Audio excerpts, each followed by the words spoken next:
Chapter 32 की शुरुआत होती है। मेलिसा और पीकॉक के डुएल का काफी इंटेंस माहौल चल रहा था, जहाँ पर मेलिसा जीत रही थी और पीकॉक थोड़ा शॉक में था। एकदम से यूरी वहाँ आती है और कहती है, प्लीज अब आप दोनों लड़ना बंद करो, क्या हम नेक्स्ट क्वेश्चन की तरफ चलें? तो लास्ट क्वेश्चन मिस्टर मेलेडी ने पूछा था। अब लेडी मेलिसा की बारी है। मेलिसा थोड़ा सोचती है और कहती है, मेरा क्वेश्चन है, क्या तुम्हारा जूल ब्लू कलर का है? एकदम नीने पीछे खड़ा ब्लश करने लगता है, क्योंकि वो समझ जाता है पिंक नीने की आंखों का कलर है और ब्लू नीने की बालों का कलर। मेलिसा अपने मन में सोचती है, मुझे आखिर नीने को उसकी लॉयल्टी का रिवॉर्ड भी देना है। आई होप कि वो ब्लू हो। पीकॉक कुछ सोचता है और सोचकर बोलता है, नहीं। यूरी हंसते हुए कहती है, अरे नहीं मिस्टर मेलेडी, आपको झूठ नहीं बोलना चाहिए। आपने ही तो इन रूल्स के लिए एग्री किया था हमारे स्टार्ट करने से पहले, है ना? क्या ये सही नहीं है? पीकॉक थोड़ा सा फ्लिंच करता है। मेलिसा कहती है, सीरियसली, क्या तुमने अभी अभी रेफरी के सामने झूठ बोला? क्या तुम्हें ये पता नहीं है कि तुम एकदम ही पकड़े जाओगे? मेलिसा थोड़ा कंफ्यूज होती है और अपने मन में सोचती है, क्या इसे जीनियस नहीं होना चाहिए था?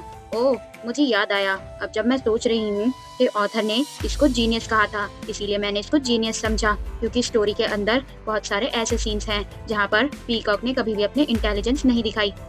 उसकी सारी प्रॉब्लम्स कन्वीनियंटली अपने आप ही रिजॉल्व हो जाती थी कुछ ही पेजेस के बाद, क्योंकि वो मेन कैरेक्टर्स में से एक है और कुछ चैप्टर्स पास हो जाने के बाद भी वो एम्पायर का रिचेस्ट मैन ही रहता था। ये हमेशा से इसी तरह है फिक्शनल कैरेक्टर्स, इससे फर्क नहीं पड़ता कि वो कितने भी टैलेंटेड क्यों ना हो। जैसा ऑथर ने उन्हें डेमोन्स्ट्रेट किया है वो उसी तरह रहेंगे, उससे आगे नहीं बढ़ सकते। दूसरे शब्दों में पीकॉक मेलेडी एक जीनियस की तरह कैरेक्टराइज किया गया है, लेकिन रियलिटी में ऑथर ने उसको बहुत ज्यादा ब्राइट कैरेक्टर नहीं बनाया है। अब मैं समझ गई, यही वो रीजन है जिसकी वजह से मुझे नॉवेल के कैरेक्टर्स बहुत ज्यादा अलग लग रहे हैं। जैसे जैसे मैं इन वन डायमेंशनल कैरेक्टर्स को अलग अलग पर्सपेक्टिव से देख रही हूँ, वैसे वैसे ही मुझे और ज्यादा अलग लगते जा रहे हैं। एक तरफ तो वो स्वीट हार्टेडली फीमेल लीड को लेकर डिवोटेड है और दूसरी तरफ वो अपनी एंगेजमेंट तोड़ने से भी मना कर रहा है। इनके शैलो कैरेक्टराइजेशन के नीचे ये तो और भी ज्यादा बुज़दिल और स्टूपिड है, जितना मैंने सोचा था उससे कई ज्यादा। मेलिसा गहरी सांस लेती है और कहती है, तो फिर मैं तुम्हारा आंसर हाँ समझूं, है ना? फिर मेलिसा अपने मन में सोचती है, अब मुझे ऑथर की इन क्रिएशंस के लिए थोड़ा सा बुरा लग रहा है। मेलिसा कहती है, डोंट वरी, बाहर ऐसे बहुत सारे ब्लू जूल्स होंगे जो कि मेरे लिए यहाँ आ जाएंगे, तो मुझसे झूठ बोलने का तुम सोचना भी मत और अपने क्वेश्चंस पूछो अब। फिर पीकॉक अपने क्वेश्चन पूछने शुरू करता है। वो कहता है, क्या ये जूल है? मेलिसा कहती है, नहीं। क्या वो एक बुक है? नहीं। क्या ये एक वेपन है? ना। तो क्या ये एक ट्रेजर है जो किसी किंगडम से बिलोंग करता है? मेलिसा अपने मन में सोचती है और कहती है, ये भी नहीं। फिर पीकॉक हार मान लेता है और वहां पर सदमे में खड़ा होता है। मेलिसा अपने मन में सोचती है, इसे तो बिल्कुल भी आइडिया नहीं है ना? ऑफ कोर्स, मैंने तो नॉवल को पढ़ रखा है, तो मुझे पता है ब्लू जूल जो कि ह्यूमन के सर के साइज का है, लेजेंड्स में अपीयर हुआ है। वही जूल पीकॉक यूरी को देगा उसे प्रपोज करते वक्त, जो कि आगे स्टोरी में होने वाला है। मेलिसा खुश होते हुए कहती है, मेरा आंसर है द ब्लू डायमंड, जिसको the one and the only lady of the waves कहते हैं, है ना? पीकॉक गुस्से में वहाँ खड़ा था और फिर वो कहता है, हाँ ये सही है। यानी कि पीकॉक अब हार गया था और मेलिसा जीत गई थी। पीछे योना खड़ी होकर मेलिसा को तेरी नजरों से देख रही थी। मेलिसा थोड़ा खांसती है और कहती है, जैसा कि मैंने खुद से एक्सपेक्ट किया था, मैंने ये डिफिकल्ट प्रॉब्लम भी खुद सॉल्व कर लिया। और फिर यूरी वो डायमंड निकाल कर ले आती है, यानी कि वो डायमंड अब मेलिसा का हो चुका था। फिर वो उसे देखकर कहती है, ये कितना क्यूट है। मेलिसा पीकॉक से कहती है, तो फिर जैसा तुमने प्रॉमिस किया था, अब तुम यहाँ से चले जाओगे, है ना? पीकॉक चिल्लाता है और कहता है, नहीं, पहले मुझे तुम्हारी आइटम देखनी है। मुझे कैसे पता चलेगा कि तुम फिर से अपनी बकवास बातों से मुझे ट्रिक नहीं कर रही हो? मैं खुद से जज करूंगा कि तुम्हारी आइटम सच में वैल्यूएबल और प्रेशियस है भी या नहीं। मेलिसा मुंह बनाकर अपने मन में सोचती है, व्हाट एन इडियट, क्या इसे ये रियलाइज भी हो रहा है कि ये और ज्यादा पैथेटिक लग रहा है? फिर मेलिसा पीकॉक से कहती है, as you wish Miss Yuri, क्या आप वो बॉक्स ओपन कर दोगी? यूरी अपना सर हाँ में हिलाती है। बॉक्स ओपन होता है और पीकॉक बड़ा इंटेंस होकर उसे देख रहा था। एकदम से पीकॉक अंदर देखकर कहता है, हाँ मुझे पता था कि तुम मुझे ट्रिक कर रही हो। तुम्हें क्या लगता है तुम मुझे ये बता रही हो कि ये पीस ऑफ पेपर इतना ज्यादा वैल्यूएबल और प्रेशियस है? मेलिसा कहती है, बिल्कुल सही। आसान शब्दों में कहूँ तो मेरा आंसर इस पेपर पर लिखा हुआ है, जैसा कि तुम देख सकते हो। ये थोड़ा ट्रिकी होता रियल चीज को इस बॉक्स के अंदर रखना।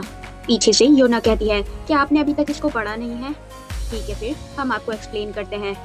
दुनिया की सबसे ब्यूटीफुल चीज क्या हो सकती है? एक स्पार्कलिंग जूल। मेलिसा कहती है, और एक जूल क्या ही है मेरी ब्यूटी के कंपैरिजन में। नीने भी पेपर पर कुछ लिखता है। उसने लिखा था, और दुनिया की सबसे प्रीशियस थिंग क्या ही हो सकती है, इसे पूरा किंगडम भी अपने पैसों से नहीं खरीद सकता। मेलिसा कहती है, इससे फर्क नहीं पड़ता चाहे कितना भी पैसा हो, मुझे शक है कि मेरे पास मेरे से ज्यादा प्रीशियस चीज और कुछ नहीं है। कौन ही इतनी हिम्मत कर सकता है कि वो मेरा दाम लगा सके। योना और नीने दोनों ही मेलिसा की तरफ इशारा कर कहते हैं, टाडा, आंसर यही है। एकदम से पीकॉक बहुत ज्यादा हैरान हो जाता है। वो नोट पर पढ़ता है, उस पर लिखा था मेलिसा फॉरडेबेट। पीकॉक बहुत ज्यादा शॉक में था। वो कहता है, क्या ये सब क्या बकवास है, ये तो चीटिंग है। मेलिसा हंसते हुए कहती है, माफ करना लेकिन मुझे ऐसा कुछ याद नहीं कि रूल्स में ये लिखा था कि मैं आंसर नहीं हो सकती। और क्या तुम ये कहना चाह रहे हो कि एक इंसान की वैल्यू किसी ज्यूल से कम है? बोलो। एकदम से पीकॉक उसकी तरफ देखता है। वो बहुत गुस्से में था। मेलिसा कहती है, माना कि तुम्हारा बिहेवियर अनएक्सेप्टेबल है, लेकिन मैं ये भी जानती हूँ कि तुम झुकना नहीं चाहते हो, लेकिन तुम्हें झुकना पड़ेगा उस वुमन के आगे जिसे तुम प्यार करते हो। वो यूरी की बात कर रही थी। पीकॉक को हार माननी पड़ती है। वो अपना मुंह फेर लेता है। मेलिसा कहती है, तो फिर टाइम आ गया है कि तुम अपना ये इलीगल कब्जा पैक करो और यहाँ से निकल जाओ। एलिजाबेथ मैनर के बाहर बहुत ज्यादा शोर हो रहा था। वो पीकॉक के लोग थे जो कि अपने कैंप को पैक कर रहे थे। मेलिसा ये सब देख रही थी। फिर मेलिसा अपने मन में सोचती है, ये जिस तरह से ये सब कर रहे हैं, ऐसा लगता है ये आज रात तक लिप्टन से बाहर चले जाएंगे। मेलिसा बालकनी पर थी। पीछे से यूरी खुशी खुशी आती है और आकर मेलिसा को आवाज लगाती है, लेडी मेलिसा। यूरी थोड़ा झुकती है और कहती है, थैंक यू सो मच, मैं आपका इस चीज के लिए रिपे कैसे करूंगी? मेलिसा कहती है, अरे इसकी कोई जरूरत नहीं है। इनफैक्ट मुझे लगा था कि मैंने कुछ ज्यादा ही अजीब एक्ट कर दिया और इतना बड़ा तमाशा कर दिया। यूरी हंसते हुए कहती है, अरे नहीं, थैंक्स टू यू, मैं अपनी जिंदगी में पहली बार इतना हंसी। फिर यूरी एकदम से कहती है, मेरा मतलब ये नहीं था कि आप हंसी के लायक हो या कुछ। मेलिसा थोड़ा ऑकवर्ड फील करती है। मेलिसा अपने मन में सोचती है, इसे ये सब मना करने की जरूरत नहीं है। मुझे पता है मैं कितनी ज्यादा रिडिकुलस हूँ, लेकिन सीरियसली मैंने पहली बार इसको इतना ज्यादा हंसते हुए देखा। एक्चुअली वो बहुत ज्यादा था, लेकिन फिर भी हंसना रोने से कई ज्यादा बेहतर है। ये बहुत ही घिसी पिटी लाइन है, लेकिन यूरी बहुत प्रिटी लगती है जब वो हंसती है, और इसको इस तरह से हंसते हुए देखना किसी रिवॉर्ड से कम नहीं। मुझे तो ऐसा ही लगता है।